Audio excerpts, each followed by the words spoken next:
लक्ष्मी सबसे ज्यादा प्रसन्न कौन से दिन होती है? जम के बोलिए जरा। शुक्रवार। लक्ष्मी सबसे ज्यादा प्रसन्न कौन से दिन होती है? जम के बोलिए जरा। शुक्रवार। तो शुक्रवार को लक्ष्मी सबसे ज्यादा प्रसन्न क्यों होती है? उसके प्रसन्न होने का कारण क्या था? लक्ष्मी जी के दो भाई थे, दोनों की शादी नहीं हो रही थी, दाता और विधाता, दोनों का विवाह नहीं हो रहा। और दाता विधाता के लिए लक्ष्मी बड़ी परेशान थी, रोज नारायण से कहती थी प्रभु कुछ कृपा करिए, दाता विधाता का विवाह नहीं हो रहा, उम्र होती चली जा रही, इनका कुछ करिए प्रभु, आप नारायण आप कुछ तो कर सकते हो। भगवान नारायण ने तब लक्ष्मी से कहा एक काम करो, बेलपत्री के पेड़ के नीचे बैठकर लक्ष्मी तुम अनुष्ठान करो तुम्हारे भाइयों के विवाह के लिए। इसलिए आज भी हमारे हिंदू धर्म की रीति है कि बेलपत्री के पेड़ के नीचे शाम के समय लक्ष्मी का वासा होता है। इसलिए लोग इस बेलपत्री के पेड़ के नीचे तुम्हारा रात्रि को शाम को 6 बजे से लेकर रात्रि को 8 बजे तक तुम्हारा निवास होगा। जैसे पीपल के पेड़ में देवताओं का निवास आप लोगों ने यदि पद्म पुराण पढ़ी होगी या सुनी होगी तो उसमें स्पष्ट कहा है। पीपल के वृक्ष की गणना ध्यान देना, पीपल के वृक्ष में सुबह 4 बजे से लेकर 7 बजे तक ब्रह्मा जी का वासा होता है। पीपल के वृक्ष में सुबह 7 बजे तक ब्रह्मा जी का वासा, 7 बजे से लेकर 10:30 बजे तक पीपल के वृक्ष में भगवान विष्णु का वासा होता है। कितनी बजे तक? 10:30। 10:30 से लेकर 11:30 12 बजे तक पीपल के वृक्ष में पितरों का वासा होता है। इसलिए हमारे यहाँ पितरों को श्राद्ध पक्ष में जो भोजन कराया जाता है वो 10:30 से 12 के बीच में कराया जाता है।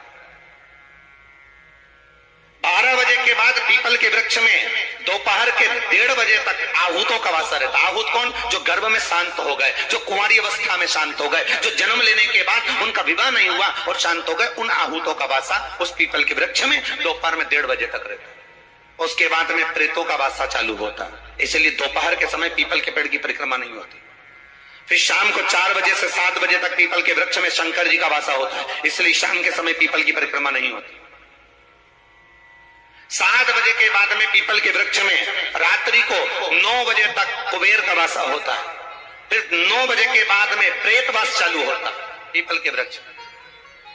उसी तरह बेलपत्री का जो वृक्ष है उस बेलपत्री के वृक्ष के नीचे रात्रि को 8 बजे से लेकर 12 बजे तक बेलपत्री के पेड़ के नीचे कुबेर का निवास होता है। महाराज कुबेर का निवास। प्रयास करा करो किसी बेलपत्री के पेड़ के नीचे हम दीप लगाएं, घी का। यदि संपदा की कमी हो तो, अगर भगवान ने खूब संपदा दी है तो भले मत लगाओ, कोई दिक्कत।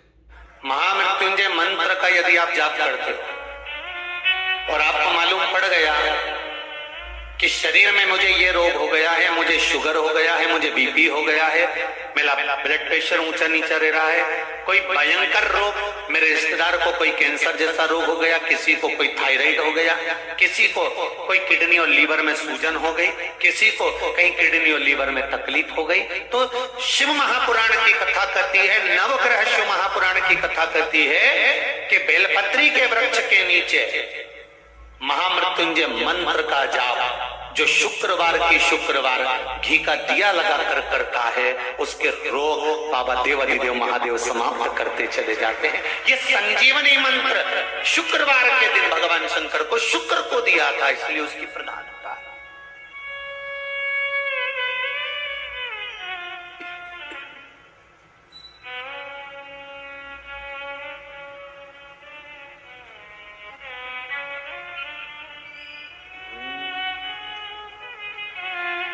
ये वो संजीवनी मंत्र।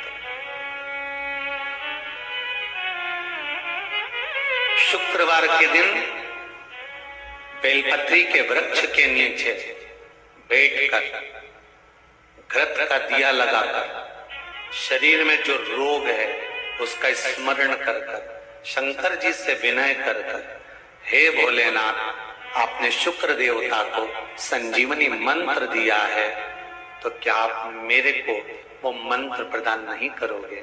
मेरे रोग, मेरी बीमारी, मेरे दुख को आप नहीं हरोगे? शिव से कहो ये शरीर आपने दिया है और भजन करने के लिए दिया है, स्मरण करने के लिए दिया है, कीर्तन करने के लिए दिया है, तो संभालोगे भी आप। और बेलपत्री की ओर मुख कर घी का दिया लगाकर महामृत्युंजय मंत्र का स्मरण कर लेने पर धीरे धीरे धीरे धीरे धीरे धीरे वो रोग समाप्ति की ओर आता चले जाता। शंकर भगवान को तुलसी नहीं चढ़ती, केवल एक वैकुंठ चतुर्दशी के दिन चढ़ती है, वो भी रात्रि के समय पर 12 से 4 के बीच में। पर शंकर भगवान को तुलसी नहीं चढ़ती। पर पद्म पुराण कहती है कि शंकर भगवान के मंदिर के बाहर जो तुलसी का वृंद लगाया जाता है,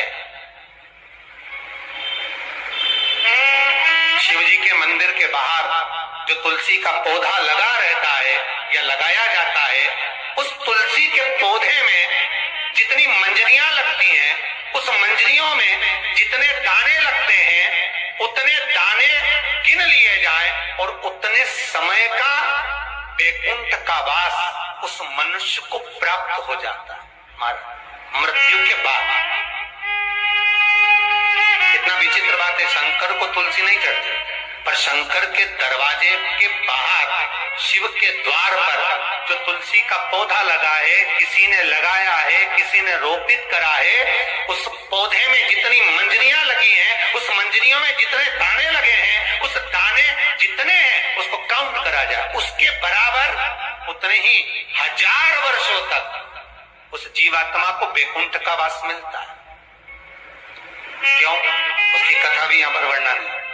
जब भगवान विष्णु सामने शंकर के बैठे थे और भगवान शिव ने जब सत्यनारायण नाम रख दिया था, तब भगवान विष्णु शिव से कहते हैं नारायण,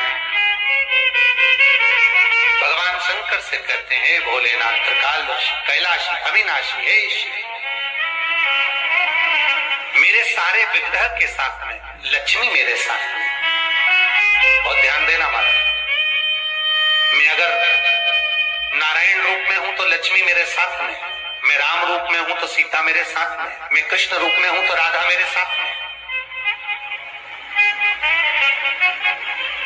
मैं रंगनाथ रूप में हूं तो गोदा मेरे साथ में लक्ष्मी सदा विराजमान है।